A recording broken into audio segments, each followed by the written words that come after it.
நேயர்களே, இந்திய அரசியலில் ஒரு மௌன நிலை மாறி இப்பொழுது பரபரப்பான ஒரு நிலை ஆரம்பித்திருக்கிறது.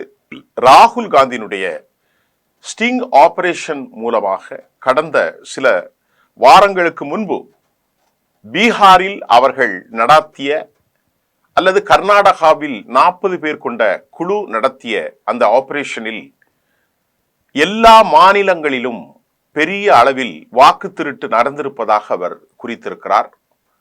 நேற்றைக்கு அவர் தனது பேச்சில் இவ்வாறு குறிப்பிட்டார். வாக்கு திருட்டு புகார் தொடர்பாக ராகுல் காந்தியினுடைய குற்றச்சாட்டுகள் நாடு முழுக்க மிகப்பெரிய அதிர்வலைகளை ஏற்படுத்தி இருக்கிறது மட்டுமல்லாமல், இந்த வாக்கு திருட்டு குறித்து தங்கள் குற்றச்சாட்டுகள் இதோடு முடியல, இன்னும் அடுத்த சில மாதங்கள்ல இது தொடர்பான ஃபுல் ரிப்போர்ட்டை நான் வெளியிட போகிறேன் என ராகுல் காந்தி கூறியிருக்கிறார். அது மட்டுமில்ல, ராகுல் காந்தி என்ன சொல்றார்னா, நான் எதிர்கட்சி தலைவராக இருக்கிறேன், தலைமை தேர்தல் ஆணையர் ஞானேஸ்வர் குமார் மீது வலுவான ஆதாரமான குற்றச்சாட்டை முன்வைக்கிறேன் என்று கூறுகிறார் திரு ராகுல் காந்தி. தற்போது மாதேஸ்வரா கர்நாடக தொகுதிகளில் 1,250,000 வாக்குகள் கள்ள ஓட்டு என்று அவர் ஏற்கனவே சொல்லியிருந்தார். அதை ஸ்டிங் ஆபரேஷனில் உறுதி செய்தது இந்தியா டுடேயும் நியூஸ் மினிட்ஸும். 300 ஸ்கொயர் ஃபீட்ல 80 வாக்குகள், 48 வாக்குகள். கணவன் மனைவி வாழ்ந்த வீட்டில் இங்கே யாரும் இல்லை, ஆனா அதே அட்ரஸ்ல பல வாக்குகளை கண்டுபிடித்து இந்தியா முழுவதும் பரபரப்பு ஏற்படுத்தியது. இந்த நிலையில கர்நாடகாவில தற்போது அலந்த் என்கின்ற ஒரு சட்டமன்ற தொகுதி, இங்கதான் 6018 வாக்குகளை அவர்கள் அழிப்பதற்கு முயன்றிருக்கிறார்கள்.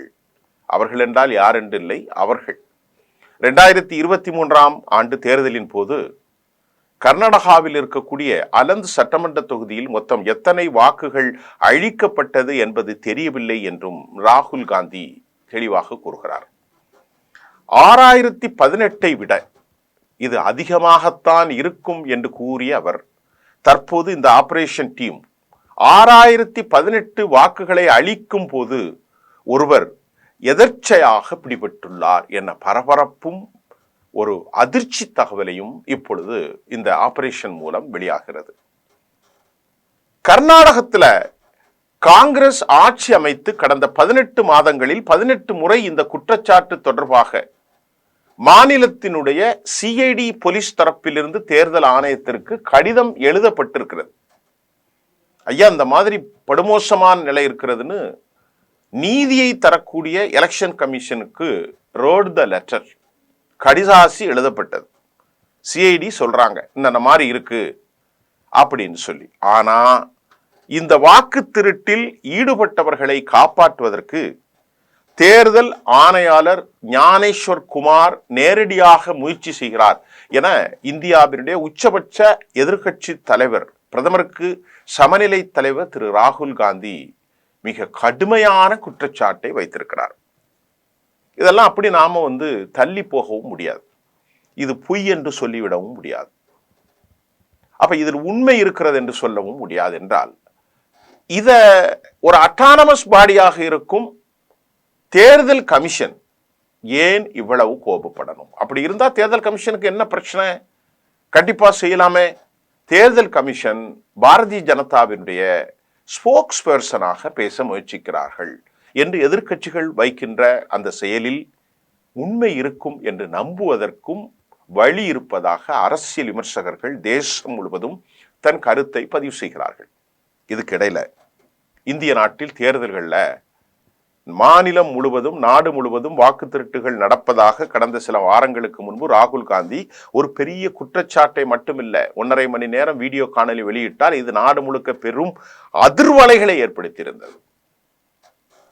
அது எப்படிங்க? நான் சொன்ன மாதிரி ஒரே சிறிய வீட்டில் பல வாக்காளர்கள் இருக்க முடியும். ஒரே நபருடைய பேர் பல கான்ஸ்டிவென்சியில் இருக்கிறது. குமார் என்றால் அவர் எல்லா தொகுதிகளும் பெங்களூர் முழுவதும் இருக்கிறார், பக்கத்துலலாம். இது ராகுல் காந்தி அப்போது குற்றம் சாட்டினார். ஒரு நபரின் பெயர் பல தொகுதிகள் எப்படி இருக்கிறது என்று கேள்வி எழுப்பிய அவர் இது அப்போது நாடு முழுக்க ஒரு 4 வாரங்களுக்கு முன்பு பேசாக்கியது. இப்போ அதெல்லாம் முடிஞ்சு நேற்று தான் இதற்கிடையே நேற்று இந்த செய்தி வந்தது. நேற்று காலை மீண்டும் செய்தியாளர்களை சந்தித்த ராகுல் காந்தி பகீர் குற்றச்சாட்டுகளை முன்வைத்தார். மறுபடி வாக்கு திருட்டு புகார்களில் தொடர்புடையவர்களை தலைமை தேர்தல் ஆணையம் நல்ல பாதுகாக்கிறது என்று குற்றஞ்சாட்டிய திரு ராகுல் காந்தி சாப்ட்வேர் மூலம் காங்கிரஸ் வாக்குகளை ரொம்ப திட்டமிட்டு தெளிவாக அவர்கள் நீக்கியதாகவும் கூட இந்த குற்றச்சாட்டை வைத்திருக்கிறார். அப்படின்னா பக்கத்தில் இருந்தக்கூடிய ஒரு ரிப்போர்ட்டர் கேட்கிறார், செய்தியாளர், ஒருவர் வாக்கு திருட்டு தொடர்பாக நீதிமன்றங்களை நாடுவீர்களா என்று அவர் கேட்கிறார். கேட்கத்தானே செய்வார். ரிப்போர்ட்டர் கேட்கிறார் ராகுல் காந்திட்ட, சரி நீங்க சொல்றீங்க சார், அப்போ உங்களுக்கு ஜட்ஜி நீதிவேதனை வேணும்னா நீங்க நீதிமன்றங்களை போய் அணுகணும் இல்ல, நீங்க நீதிமன்றங்களை கோர்ட் அணுகுவீங்களா என்ற அந்த ரிப்போர்ட்டர் கேள்வி எழுதிய போது ராகுல் காந்தி அதுக்கு என்ன பதில் சொன்னார்னா, அது ரொம்ப கவனிக்க வேண்டிய பதில். அதாவதுங்க, வாக்கு திருட்டு தொடர்பான ஆதாரங்கள் இத்தோடு நிற்க போவதில்லை. இன்னும் 1-2 மாதங்கள்ல 3 மாதங்கள்ல இதை விட தெளிவான விரிவான ரிப்போர்ட்டுகளை நாங்கள் வெளியிட போறோம் என ராகுல் காந்தி பெரிய ஷாக் ஏற்படுத்தியிருக்கிறார். அவர் என்ன சொன்னார்னா, ராகுல் மீதும் உண்மையை சொல்ல வேண்டும் என்றார். நான் இப்போது செய்வது என் வேலை அல்ல. ராகுல் காந்தியுடைய அந்த கருத்தை நான் அப்படியே சொல்றேன். உண்மையை சொல்ல வேண்டும் என்றால் நான் இப்போது செய்வது என் வேலை அல்ல. ஜனநாயக செயல்முறையில் பங்கேற்பது மட்டுமே எனது வேலை. ஜனநாயக அமைப்பை பாதுகாப்பது எனது வேலை அல்ல. நமது நாட்டில் உள்ள அமைப்புகளின் பொறுப்பு. எல்லா ஸ்ட்ரக்சரும் இணைந்துதான் நம்முடைய ஜனநாயகத்தை பாதுகாக்க வேண்டும். ஆனால் அந்த அமைப்புகள் தங்கள் கடமையை செய்யாததால் நானே அதை செய்ய வேண்டிய கட்டாயமும் கடப்பாடும் ஏற்பட்டுள்ளது என்பதை தெள்ளத் தெளிவாக திரு ராகுல் காந்தி குறிப்பிட்டார். அதுக்கப்புறம் அவர் சொல்றாரு, என்னால் ஏற்படுத்தப்பட்ட ஒரு டீம், இது 40 பேர் சொன்னாங்க, இப்ப 100 பேரா இருக்கலாம். இது குறித்த விரிவான ஆய்வை நாடு முழுவதும் தற்போது நடத்தி வருகிறாங்க. இன்னும் 2 அல்லது 3 மாதங்கள்ல ஃபுல் ரிப்போர்ட்டை நாங்கள் வெளியிட போறோம். இந்தியா முழுவதும் என்னென்ன மாநிலங்களில் எவ்வளவு கோல்மால் நடந்திருக்கிறது, எவ்வளவு வாக்குகளில் வெற்றி பெற்றிருக்கிறார்கள், எங்கள் வாக்குகள் எங்களை எவ்வளவு மோசமாக திருடி இருக்கிறார்கள், ஓட்சோரை இறந்தவர்களாக அறிவிப்பு செய்தார்கள், இறந்தவர்கள் உண்மையாளர்களாக்கினார்கள், ஒருவருக்கு பல வாக்குகள் இருக்கிறது, ஒரு தொகுதியில் இல்லாமல் பல வாக்கு தொகுதியில் இருக்கிறது. இதையெல்லாம் எங்கள் அறிக்கை வரும்போது இந்தியாவில் தொடர்ச்சியாக ஒவ்வொரு மாநிலத்திலும் ஒவ்வொரு தேர்தல்களிலும் வாக்கு திருட்டு நடந்துள்ளது என்பதில் உங்களுக்கு எந்த சந்தேகமும் வராது. எந்த சந்தேகமும் உங்களுக்கு இருக்காது. அவ்வளவு புள்ளியா நான் கொடுப்பேன் அப்படிங்கிறார் திரு ராகுல் காந்தி. இது அல்லாம மாநில சட்டமன்ற தேர்தல்கள் மற்றும் பார்லிமெண்ட் எலெக்ஷன் என அனைத்திலும் இந்த தொடர் முறைகேடு நடந்து வருவதாக உறுதியாக திரு ராகுல் காந்தி கூறியிருக்கிறார். அது இப்போது மட்டும் இல்லைங்க, கடந்த 10-15 வருடமாகவே இந்த சம்பவம் நடப்பதாக ராகுல் காந்தி அதிர்ச்சி அளிக்கக்கூடிய செய்தியை சொல்லியிருக்கிறார். இது சாதாரண விஷயம் இல்லை. இதுல நாம அரசியல் பார்க்க வேண்டிய தேவையில்லை. இதுல பிஜேபி, காங்கிரஸ், திமுக, அதிமுக அதெல்லாம் நமக்கு தேவையில்லை. ஒரு எதிர்க்கட்சி தலைவர் ஒரு குற்றச்சாட்டை சொல்கிறார். அந்த குற்றச்சாட்டில் இருக்கக்கூடிய உண்மைகளை ஆய்வு செய்ய வேண்டியது கோர்ட். அந்த குற்றச்சாட்டில் கன்சர்ன் டிபார்ட்மெண்ட், அதாவது என்ன சொல்றது, எலெக்ஷன் கமிஷன் அதை எடுக்கணும். எலெக்ஷன் கமிஷன் எந்த ஆய்வும் செய்யாம ராகுல் காந்தி மீது அவர்கள் பொய்களை சொல்வதை போன்று ஒரு திட்டமிட்டு ராகுல் காந்தியை நிராகரிக்கிறதாகவும் நாம் பார்க்க முடிகிறது. ஒருவர் சொன்னா அதை கேட்கணும் அல்லவா? சொன்னவர் ரோட்ல போறவன் இல்லை, நாட்டின் உயர்ந்த ஒரு பொறுப்பில் இருப்பவர் சொல்லி. ஆனா இது அப்படியெல்லாம் நாம போக முடியாது, இந்திய சமூகமும் போகாது. இது பெரிய ஆபத்தான போக்கு. ஏதோ ராகுல் காந்தி பிஜேபியை குற்றம் சொல்வதற்கென்றெல்லாம் சிலர் பேசி கொண்டிருக்கிறார்கள். அதுல உண்மை இல்லை. உண்மை இல்லாத பட்சத்தில் உண்மை இல்லை என்று ராகுல் காந்தி மீது குற்றமாகிவிடும். அதுல எந்த தப்பும் இல்லை. இந்திய ஜனநாயகத்தை காலி செய்து விட்டார்கள். அடுத்த ராகுல் காந்தி சொல்றார், அதை மீட்டெடுக்கக்கூடிய பொறுப்பு இந்திய மக்களிடம்தான் இருக்கிறது. வேறு எந்த ஒரு தனிநபராலும் ஜனநாயகத்தை பாதுகாக்க முடியாது. இந்தியாவினுடைய எதிர்காலம் மக்களின் கைகளில் தான் உள்ளது. என்னை போன்ற தலைவர்கள் இங்கு உண்மைகளை சொல்லதான் முடியுங்க. ஆனால் களத்தில் மாற்றத்தை கொண்டு வரும் சக்தி இந்திய மக்களுக்குத்தான் உறுதியாக உள்ளது என்கின்றார் திரு ராகுல் காந்தி. ராகுல் காந்தியினுடைய இந்த குற்றச்சாட்டுகள் தவறானவை, ஆதாரமற்றவை என்று இந்திய தேர்தல் ஆணையத்தின் உண்மையை சரிபார்க்கும் குழு இதனை உறுதிப்படுத்துகிறது. ராகுல் காந்தி கருதுவதை போல் எந்த ஒரு வாக்காளரையும் எவர் ஒருவரும் ஆன்லைனில் நீக்க முடியாது அவர் சொல்றாங்க. 2023 கர்நாடகாவில் அலந்த் தொகுதியில் வாக்காளர்கள் மோசடியாக நீக்க முயற்சி மேற்கொள்ளப்பட்டதை முதலில் கண்டுபிடித்ததே தேர்தல் ஆணையம்தான். அந்த முயற்சி தோல்வியடைந்ததும் நாங்கள் அதை சுட்டி காட்டியிருந்தோம். இது குறித்து விசாரிக்கும்படி புகார் அளித்துள்ளோம் என்றும் கூறியுள்ளார். இப்ப பாஜக என்ன சொல்றாங்கன்னா, நீங்க தெற்க போக சொன்னா அவங்க வடக்க போறாங்க. இப்ப என்ன பிரச்சனை? தமிழ்நாடு, கேரளா, ஆந்திரா, கர்நாடகா, உத்தரப்பிரதேசம், மகாராஷ்டிரா, ஜார்க்கண்ட், ஹரியானா, இமாச்சல பிரதேஷ், மத்திய பிரதேஷ், ராஜஸ்தான், டெல்லி, இப்படி எல்லா இடங்களிலும் இந்த மாதிரி நடந்திருக்கிறதுன்னு அவர் சொன்னா, அதை என்ன செய்யணும்? உண்மையிலேயே நல்ல ஒரு தலைவர்களாக இருந்தால் பாஜக, ஆமா அவர் சொல்றதை நீங்க மறுக்கக்கூடாது, உண்மையிலேயே அவர் பொய் சொன்னா அவர் தான் அசிங்கப்படுவாரு, இதுல நாங்களும் இணைஞ்சி எங்களுடைய வாக்குகளும் பாதிக்கப்பட்டிருக்கலாம், அப்படித்தானே கேட்கணும். பாஜகவுடைய வாக்குகளும் பாதிக்கப்பட்டிருக்கலாமோ, அல்லது மற்ற எதிர்கட்சிகளும் எங்களை கோல்மால் செய்திருக்கலாமோ. ஆகவே இந்த திட்டத்தின் மூலம் அவர் சொல்வதை கேளும் பாஜகவும் உறுதலைக்கும், அப்படித்தானே சொல்லணும், அதுதானே முறை.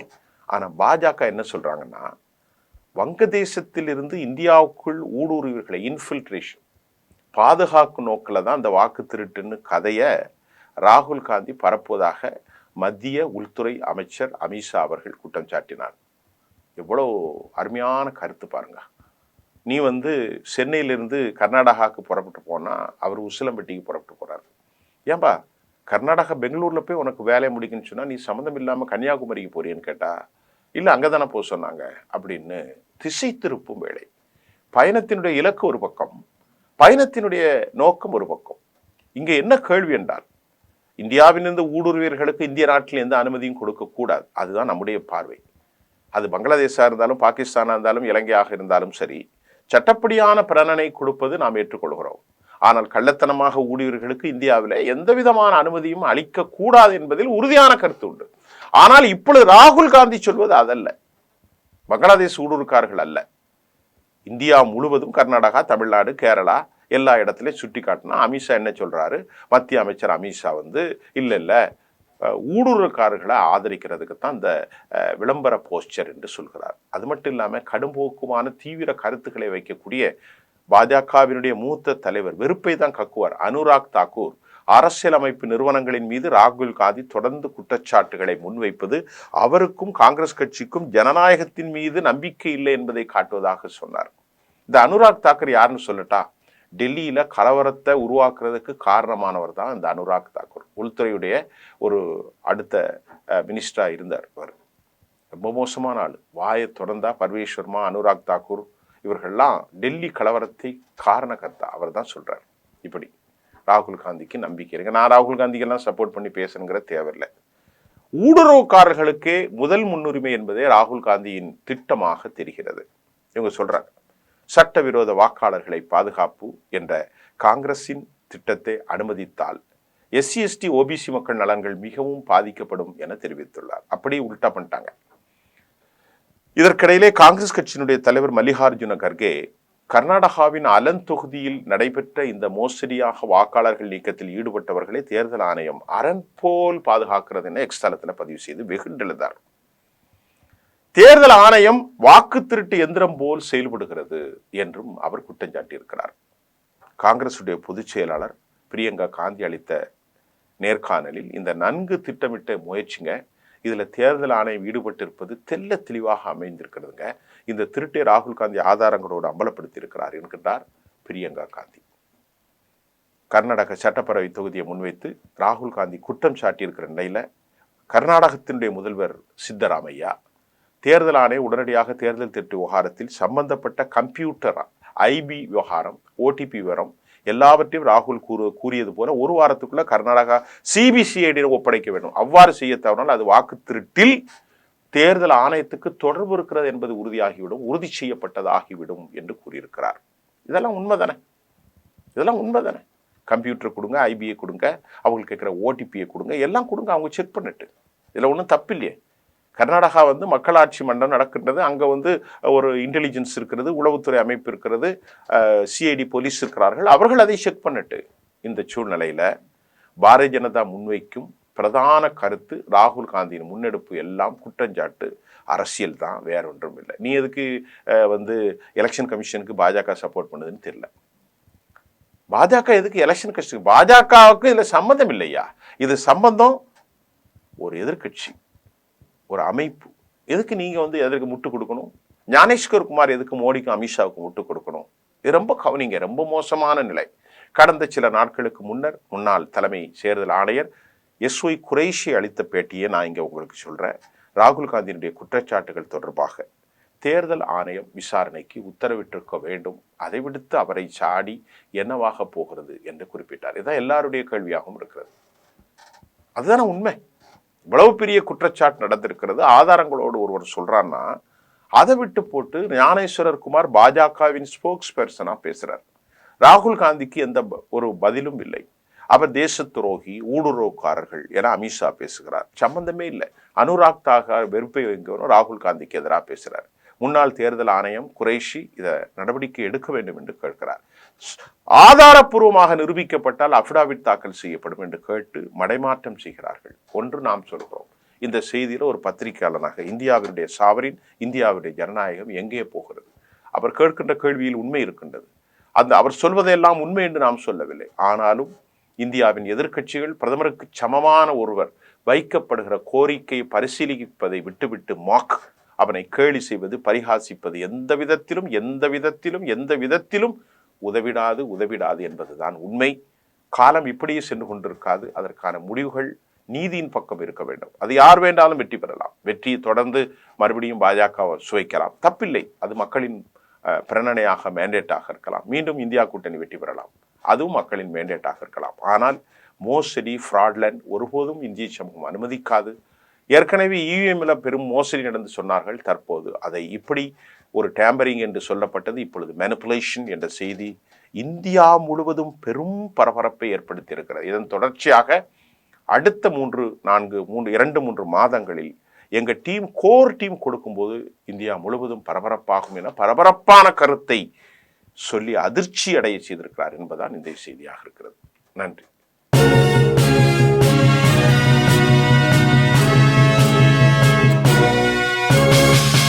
உடனுக்குடன் அப்டேட் தெரிந்து கொள்ள ஜெம் டிவி தமிழ் ஆப்பை இன்ஸ்டால் செய்யவும்.